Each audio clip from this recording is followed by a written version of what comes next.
Magandang araw po sa inyo po lahat. Nandito na naman po yung lingkod, Misteryoso. Happy Sunday, October 29. Or mali yata. Tama, October 29, 2023. Pagpasensya nyo na po ang boses ko. Namamalat ngayon. Kumain kasi ako madaming Toblerone at hindi nagpanlaw ng tubig. Anyway, let's start our usapan about God.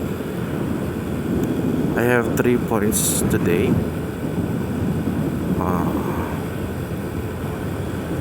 Love, faith, and time.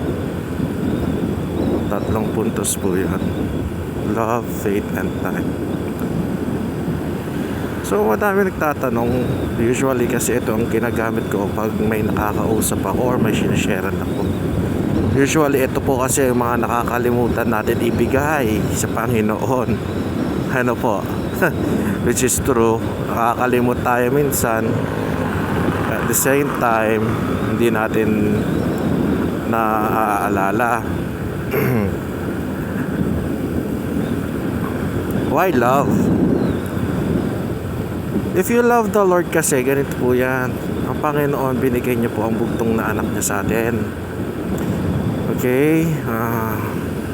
John 3:16, for God so loved the world that He gave His only begotten Son. Okay? Yung binigay niya po yung anak niya sa atin, hindi niya po inisip yung kung ano man, kundi yung kasalanan lang natin. Mabayaran ang kasalanan natin po, no?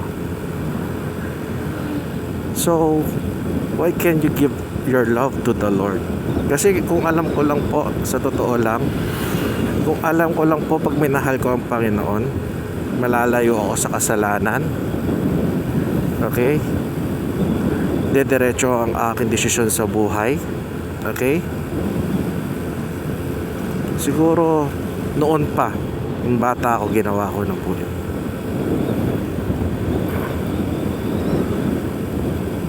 Kaya nga when I started loving the Lord, there are great things happen to my life. Katulad nga po ngayon. Wala naman po akong skills para sa pagpe-preaching o pagtuturo ng salita ng Diyos, but God give me knowledge and understanding para ma-share ko po sa inyo.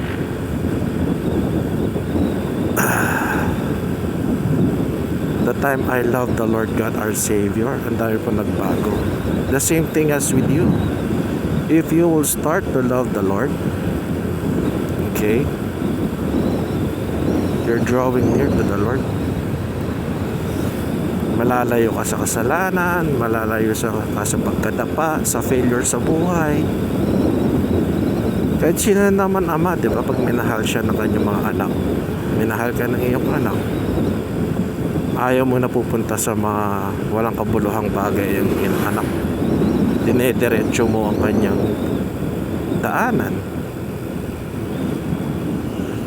Kumbaga, ginagabayan ka niya kung ano ang tama at mali.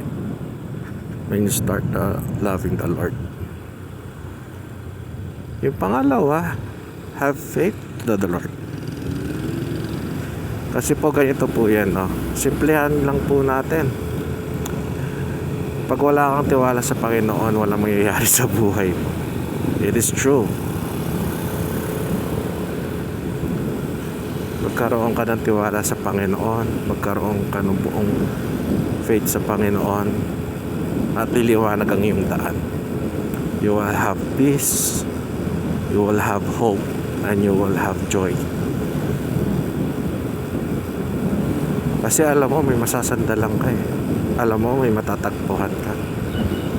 Alam mo, may gagabay sa'yo kung ano ang tama at mali.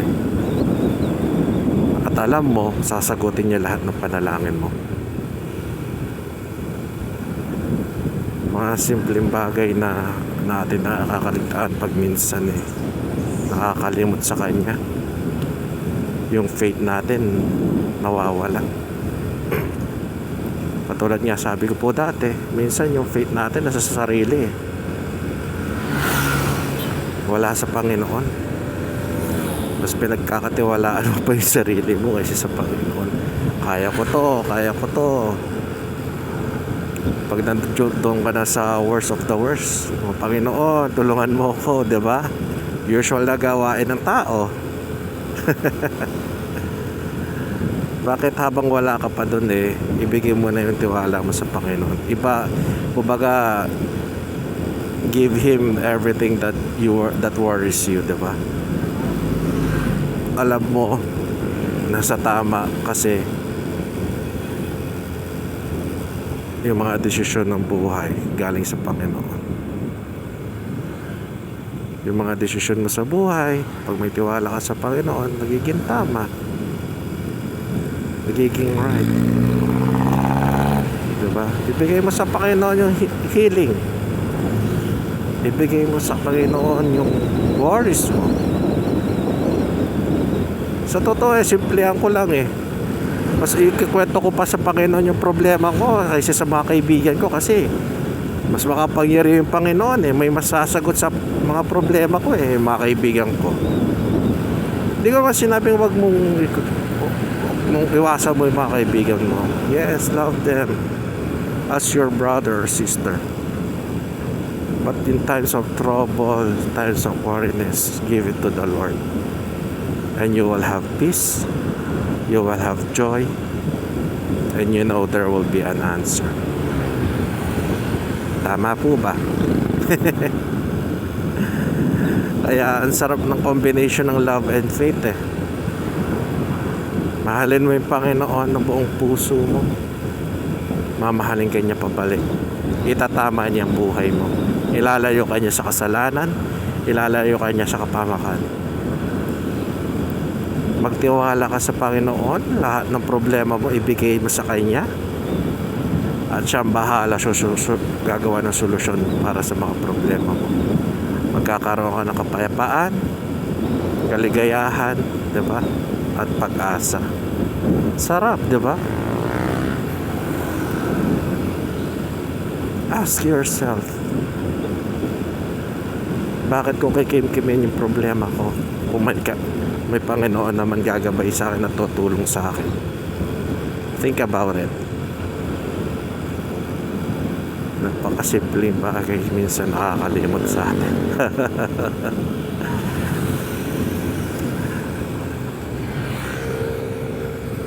At ang pinakahuli sa lahat, mga kaibigan, yung oras.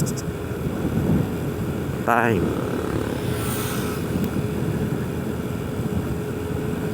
Nakakalimot tayo sa oras. Tama yun, totoo yan. Minsan nakakalimot ako pag nagising na ako late sa papasok sa trabaho. Yung devotion ko at saka prayer time ko nawawala. Humihingi na lang akong tawad minsan. Bumabawi na lang ako Hindi ko nga minsan, pag yung alarm clock ko nakalimutan ko, para akong kinoryente, tayo ka agad Kaya nga, bakit ko nasabing time? Give your time to the Lord.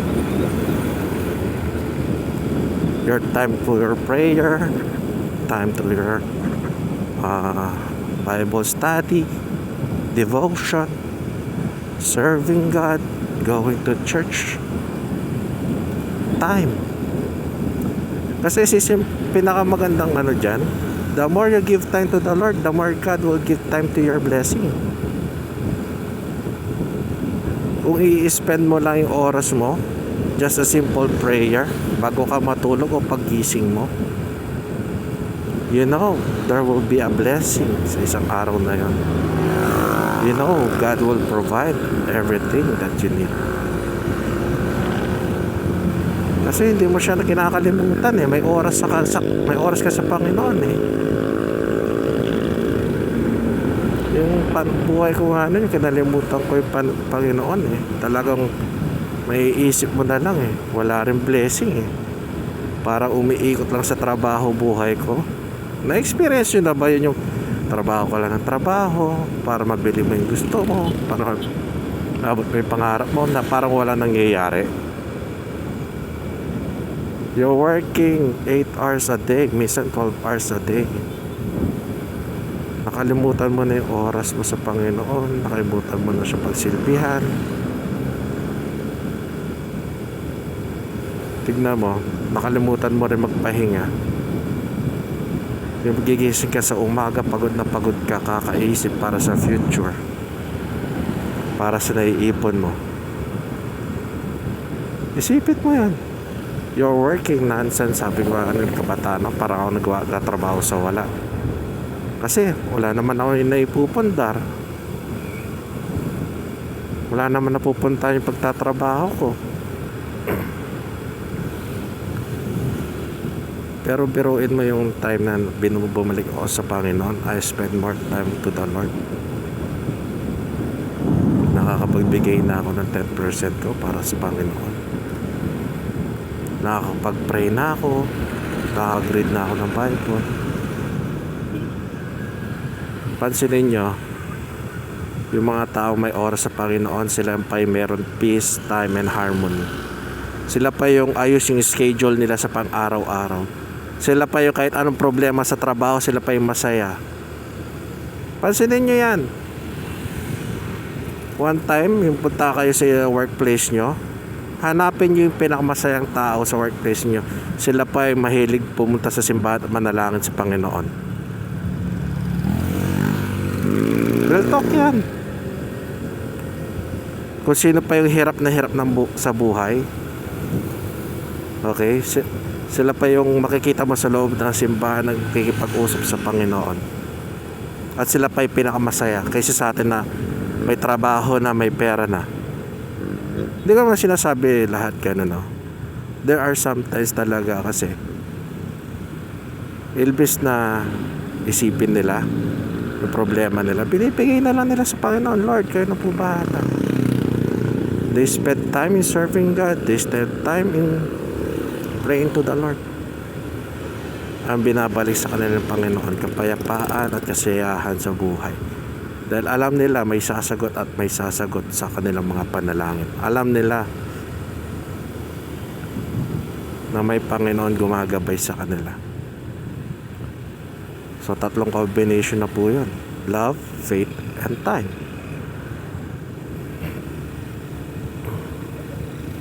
Napakasarap mahalin mo ang Panginoon. Totoo po yan. The more you love the Lord, the more nagkakaroon ka ng direksyon sa buhay. The more ka nagkakaroon ng pangarap sa buhay. Diba? Have faith to the Lord. Ibigay mo sa Kanya lahat ng worries mo. Trabaho mo, promotion mo, healing mo, family mo. And I promise you, in His time, everything will be alright. In His time, God will answer all your prayer. Not in your time, in His time. So have faith. Trust God. Diba? Give your time to the Lord. The more you give time to the Lord, promise.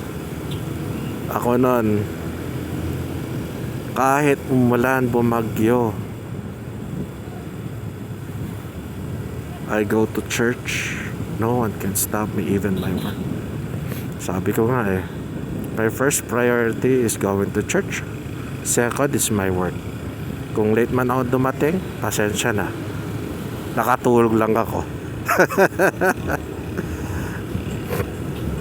These 3 example is working together like a short story about Joseph the dreamer. Minahal niyang Panginoon kahit binitray siya ng mga kapatid niya. Nagkaroon siya ng tiwala ng Panginoon kahit nasa kulungan siya. He spent time praying to the Lord kahit pinagkasinungalingan siya ng asawa ng amo niya. Anong ginawa sa kanya pabalik ng Panginoon? Binalik ng Panginoon sa kanya triple doble. Siya ang pangalawang kamay ng hari, pangalawang ruler sa Egypt.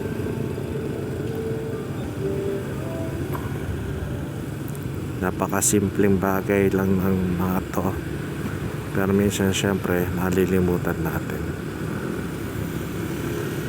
There are some great trials na talagang gagawin lahat para makalimutan mo itong mga bagay na to. So please, love, faith, and time. And I promise you, everything will be alright. God will handle it for you. God will do great things to your life. Healing, give it to the Lord. Work, give it to the Lord. Sasabihin ko po sa inyo kung anong ginawa ng pagbabago sa akin ng Panginoon. Kaya niya pong gawin sa inyo. Dati lang po akong tambay, walang education. Sa mga nakakilala po sa akin dyan, you know how God changed my life.